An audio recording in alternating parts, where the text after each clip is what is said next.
जय हिंद, नमस्कार। एक बार फिर से आप सभी का स्वागत है आपके अपने चैनल वीके मैथ पर। तो आज का जो वीडियो दोस्तों क्लास 10 की मैथ्स के लिए चैप्टर 3 का पार्ट 12 है, जिसमें हम इसकी एक्सरसाइज 3.3 के क्वेश्चन सोल्व करने वाले हैं। इससे पहले के वीडियो में हमने इसका पहला क्वेश्चन सोल्व कर दिया है। आज के इस वीडियो में हम इसका सेकंड क्वेश्चन सोल्व करेंगे। तो इससे पहले के वीडियो अगर आप देखना चाहते हैं तो यहाँ आई बटन पर क्लिक करके वो वीडियो देख सकते हैं, जहाँ पर आपको प्लेलिस्ट मिलेगी और सभी वीडियो आपको स्टेप बाय स्टेप देखने को मिल जाएंगे। चलिए आज के इस वीडियो को शुरू करते हैं। इसका हम सेकंड क्वेश्चन सोल्व करते हैं। तो यहाँ पर जो एक्सरसाइज 3.3 है उसका सेकंड क्वेश्चन कुछ इस प्रकार से है। 2x + 3y = 11 और 2x - 4y = -24 को हल कीजिए और इससे m का वह मान ज्ञात कीजिए जिसके लिए y = mx + 3 हो। यानी कि यह हमें समीकरण दिया गया है, इससे हमें m का मान ज्ञात करना है। उससे पहले हमें x और y के मान ज्ञात करने होंगे, जो हम दी गई दो समीकरण युग्म से ज्ञात करेंगे। तो यहाँ पर दोस्तों क्वेश्चन करने का देखिए मेथड क्या है। यहाँ पर हम लिखेंगे दी गई रैखिक समीकरण युग्म। तो यहाँ पर देखिए हमें समीकरण युग्म क्या दिया गया है, 2x + 3y। तो 2x + 3y = 11 है। समीकरण नंबर 1 ये हो जाएगा। समीकरण नंबर 2 है 2x - 4y = -24। ये हो जाएगा समीकरण नंबर 2।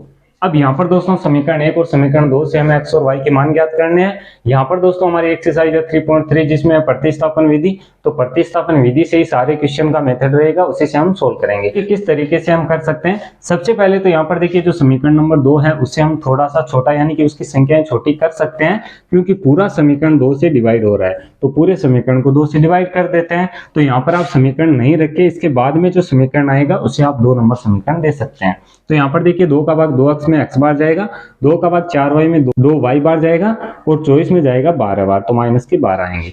तो ये हमारा समीकरण नंबर 2 हो जाएगा। ठीक है, इस तरीके से आप कर सकते हैं। हमें यहाँ पर क्या करना होता है, प्रतिस्थापन विधि में जो हमें 2 समीकरण दिए गए रहते हैं, जो युग्म होता है समीकरणों का, उसमें से एक समीकरण में से हमें काल्पनिक मान ज्ञात करना होता है एक चर का, उसे हम दूसरे समीकरण में प्रतिस्थापित करते हैं। तो यहाँ पर हम x का मान ज्ञात कर लेते हैं। तो x का मान अगर देखिए समीकरण 2 से हम ज्ञात करते हैं तो यहाँ पर हम लिखेंगे समीकरण 2 से।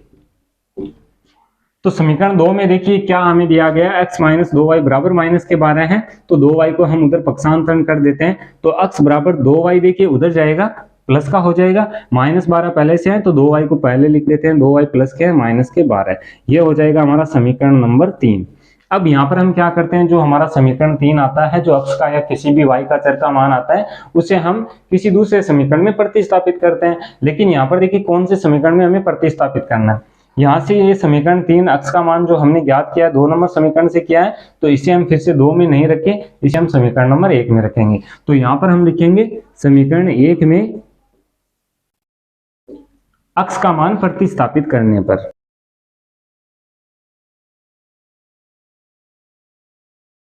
तो यहाँ पर दोस्तों देखिए जब x का मान हम समीकरण नंबर 1 में प्रतिस्थापित करेंगे तो किस तरीके से प्रतिस्थापित करेंगे उधर मैं लिख रहा हूं। तो यहाँ पर देखिए हमारा समीकरण नंबर 1 है जो इस प्रकार से है, 2x + 3y = 11 के। ठीक है, तो इसमें हमें x की जगह ये मान रखना है 2y - 12। तो यहाँ पर देखिए 2 ब्रैकेट में हो जाएगा y - 12 और यहाँ पर +3y बराबर चलेगा 11 के। ठीक है, तो इस तरीके से x का मान हमने यहाँ पर लगाया। इसे हम सरल कर लेते हैं। तो देखिए 2 का गुणा 2y से 4y हो जाएगा, 12 से कराएंगे 24 होगा, प्लस 3y है बराबर में होगा 11।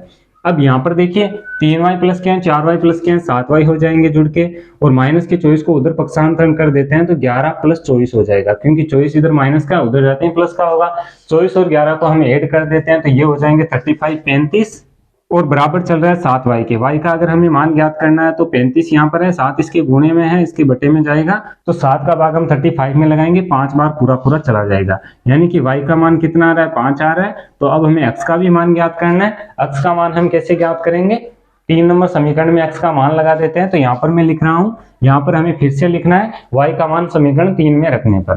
तो यहाँ पर देखिए x = 2 गुणा y का मान कितना है, 5 है। मैं सीधा रख रहा हूँ, आपको पूरा मेथड लिखना है। ठीक है, तो 5 हम यहाँ पर लिखेंगे -12। तो यहाँ पर देखिए 2 का गुणा 5 से 10 हो जाएगा, -12 है, 10 में से 12 घटाएंगे, -2 बचेंगे। तो इस तरीके से देखिए x का मान कितना आ रहा है, -2, तो y का आया 5 और x का कितना आ रहा है, -2। तो हमने दोनों मान ज्ञात कर लिए, लेकिन क्वेश्चन अभी हमने कंप्लीट नहीं किया है, हमने अभी केवल समीकरणों को हल किया है। अब यहाँ पर हमें m का वह मान ज्ञात करना है जिसके लिए y = mx + 3 हो। तो यहाँ पर दोस्तों इसे हम हटा देते हैं, आगे क्वेश्चन को सोल्व करते हैं। अब यहाँ पर दोस्तों जो हमें समीकरण m के लिए दिया गया था उसे हम लेते हैं, तो यहाँ पर हम लिखेंगे y बराबर mx+3 लेने पर, यहाँ पर इस प्रकार से आप लिख सकते हैं। तो यहाँ पर दोस्तों 3 नंबर समीकरण हमारे पास आ चुके थे, तो इसे 4 नंबर रख देते हैं और इसके बाद में हम लिखेंगे समीकरण 4 में x और y के मान प्रतिस्थापित करने पर। तो 4 में देखिए y का मान हम रखेंगे, y का मान 5 है तो y की जगह 5 रख देंगे। m गुणा x का मान कितना आया था -2, तो यहाँ पर हम रख देते हैं +3 यहाँ पर हम लिखेंगे। इसे सोल्व कर लेते हैं तो 5 m का गुणा -2 से तो हम लिख सकते हैं -2m + 3। 3 को इधर पक्षांतरण करते हैं तो 5 में से 3 घटेगा क्योंकि उधर प्लस का है, बराबर में होगा -2m। अब यहाँ पर देखिए 5 में से 3 हम घटाते हैं, 2 बचेंगे प्लस के, तो -2m बराबर हो जाएगा 2 के, क्योंकि 5 में से हमने 3 घटाया, 2 बचेगा। m का मान देखिए कितना आएगा, 2 यहाँ पर पहले से है, 2 इसके गुणा में है माइनस के, इसके बटे में जाएंगे तो -2। 2 में 2 का भाग एक बार जाएगा, माइनस का चिन्ह साथ में आएगा तो -1, यानी कि m का मान कितना आ रहा है, -1 आ रहा है। तो इस तरीके से हमें m का मान ज्ञात करना है। तो इस प्रकार से दोस्तों जो एक्सरसाइज 3.3 है उसके सेकेंड क्वेश्चन का मेथड रहने वाला है। चलिए आगे बढ़ते हैं, इसका थर्ड क्वेश्चन सोल्व करते हैं। तो इसका जो थर्ड क्वेश्चन है उसमें हमें 6 पॉइंट दिए गए हैं। इस वीडियो में जितने इसके क्वेश्चन हम कवर कर पाएंगे कर लेंगे, अगर क्वेश्चन रह जाते हैं तो इसके नेक्स्ट वीडियो में हम उन्हें क्लियर करेंगे। चलिए इसका तीसरा क्वेश्चन हम लेते हैं, उसे हम सोल्व करते हैं। तो यहाँ पर दोस्तों जो इसका तीसरा क्वेश्चन है उसमें हमें दिया गया है निम्न समस्याओं में रैखिक समीकरण युग्म बनाइए और उन्हें प्रतिस्थापन विधि से हल कीजिए। तो इस प्रकार से हमें हर क्वेश्चन में स्थितियां दी गई है, समस्याएं दी गई है, उन्हें हमें सबसे पहले तो समीकरण बनाने हैं और उन्हें हल करना है। यहाँ पर देखिए क्वेश्चन है, दो संख्याओं का अंतर 26 है और एक संख्या दूसरी संख्या की 3 गुनी है, उन्हें ज्ञात कीजिए। तो ये क्वेश्चन दोस्तों चैप्टर 3 का जो है 2 चरों में रैखिक समीकरण युग्म। तो यहाँ पर 2 चरों में हमें समीकरण बनाने हैं। तो यहाँ पर देखिए दो संख्याओं का अंतर 26 दिया गया है। इस क्वेश्चन को हल करने का इसका मेथड देखिए क्या रहेगा। यहाँ पर दोनों संख्याएं हम मान लेते हैं कि पहली संख्या x है, दूसरी y है। तो यहाँ पर हम लिखेंगे माना कि दो संख्याएं x और y हैं।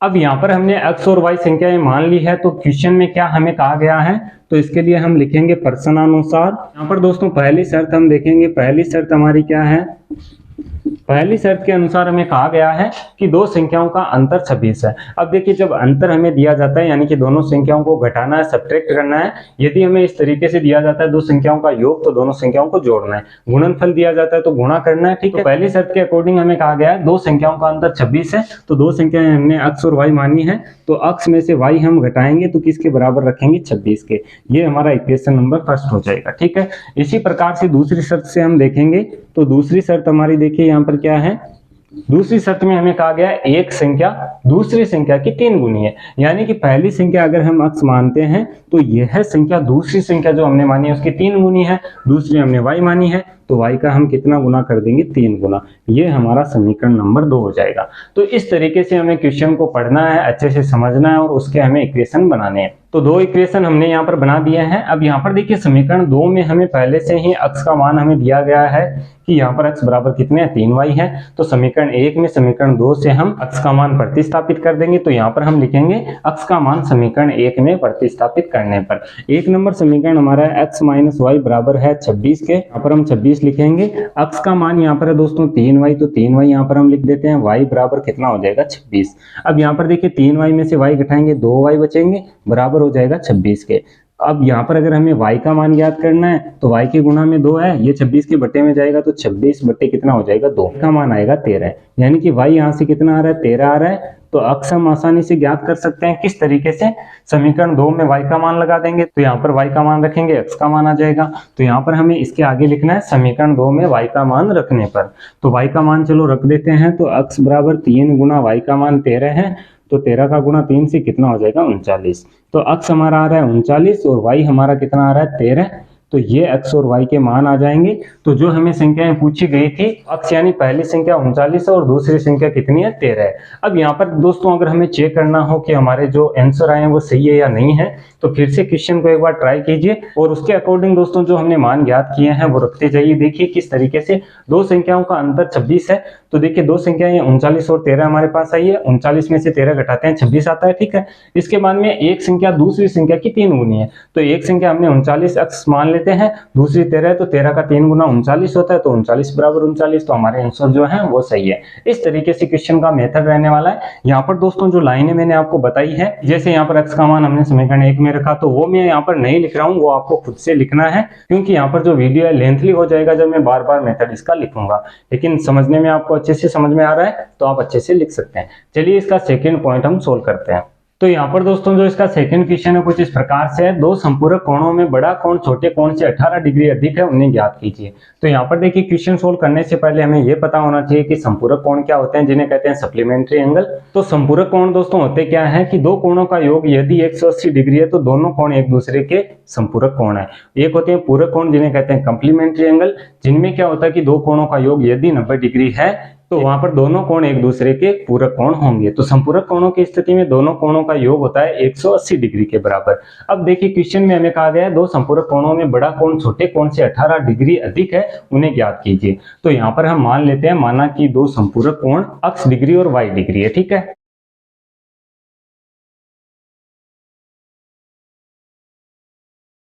तो यहाँ पर दोस्तों हमने मान लिया है, माना कि दो संपूरक कोण x डिग्री तथा y डिग्री है, दोनों संपूरक है एक दूसरे के, यानी कि दोनों का योग 180 डिग्री के बराबर होगा। और यहाँ पर दोस्तों दूसरी बात हमें कही गई है कि बड़ा कोण छोटे कोण से 18 डिग्री अधिक है। पर दोस्तों हमें पता नहीं कि बड़ा कौन सा छोटा कोण कौन सा है, तो यहाँ पर हम x डिग्री को बड़ा कोण मान लेते हैं और y डिग्री छोटा कोण है, ठीक है। इस तरीके से पहले मान लेते हैं ताकि आगे हमें ज्ञात रहे कि कौन सा बड़ा और कौन सा छोटा कोण है। तो संपूरक कोणों में दोस्तों छोटे या बड़े कोण हो सकते हैं, क्योंकि दोनों का योग होगा जो 180 डिग्री के बराबर होगा। अब यहाँ पर क्वेश्चन की शर्त पे हम चलते हैं, तो यहाँ पर हम लिखेंगे प्रश्नानुसार। पहली शर्त देखिए हम क्या लिखेंगे,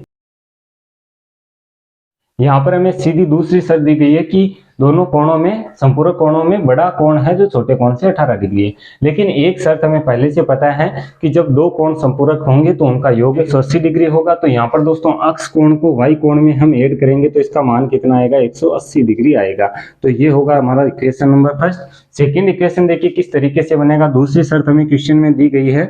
दूसरी शर्त के अनुसार हमें पता है कि जो बड़ा कोण है छोटे कोण से 18 डिग्री अधिक है, तो बड़ा कोण हमने x माना है, तो x का मान कब आएगा, जब छोटे कोण यानी कि y कोण में हम 18 डिग्री ऐड करेंगे। तो ये हमारा समीकरण नंबर 2 हो जाएगा। इस तरीके से दो इक्वेशन हमने ज्ञात कर लिए हैं। अब यहाँ पर देखिए जो 2 नंबर इक्वेशन है उसमें हमें x का मान दिया गया है, तो इस मान को हम समीकरण 1 में प्रतिस्थापित कर देते हैं। तो यहाँ पर हम लिखेंगे समीकरण 2 से x का मान समीकरण 1 में प्रतिस्थापित करने पर समीकरण 1 हमारा है x प्लस वाई बराबर 180 डिग्री। तो यहाँ पर हम x का मान रखेंगे, देखिए x का मान हमारे पास है y प्लस 18, तो y प्लस 18 और प्लस y चल रहा है बराबर होगा 180 के।